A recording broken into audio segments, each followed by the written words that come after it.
Hello everyone, কেমন আছো সবাই? আশা করি সবাই খুব ভালো আছো। তো আমিও খুব ভালো আছি। তো আজকের ভিডিওটা এখান থেকে স্টার্ট করছি।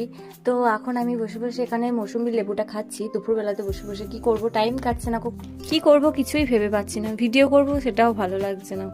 তো যাই হোক, এইদিকে আমি ঝাঁট দিচ্ছি, দুপুরে খুব নোংরা হয়েছিল। তারপর আমি স্নান করে চলে এসেছি এদিকে, আর এইদিকে আমি স্কিন কেয়ার করে নিয়েছি। এখনো পর্যন্ত চলছে স্কিন কেয়ারটা, জানি না কতদিন পর্যন্ত করতে পারবো। তো এদিকে আমি ভাত খেতে বসে পড়েছি, আর ভাত খেয়ে নিচ্ছি আমি এখন। তো ওইদিকে মারা বসেছে, আর এদিকে আমি বসে আছি, বসে বসে ভাত খাচ্ছি। আর এইদিকে দেখো, আমি স্কিন কেয়ার করছি বলে আমার দাদারও মনে হচ্ছে স্কিন কেয়ার করতে। তো তারপরে বাইরে বেরিয়ে গেলাম, এদিকে রথ এসছে, দেখছি অনেকগুলোই রথ এসছে। তো বাচ্চা বাচ্চা ছেলেগুলো তারাও রথ নিয়ে নিয়ে ঘুরছে, বেশ দেখতে ভালোই লাগছে। আর এদিকে তারপর আমি বাড়িতে এসে টুক করে একটুখানি মিষ্টি খেয়ে নিয়েছিলাম। মিষ্টি সেরকম খেতে পছন্দ করি না। আর এদের দেখো বৃষ্টি পড়ছে, তো ওই জন্য ওরা নিজেরা ছাতাটা মাথায় নেয়নি, রথের মাথায় ছাতাটা দিয়েছে, দেখেও সুন্দর লাগলো। তো তারপরে আমি ঘরে চলে এসেছি আর মুড়ি খেয়ে নিয়েছিলাম। তো আজকের মতো ভিডিওটা এইটুকুই। Thanks for watching.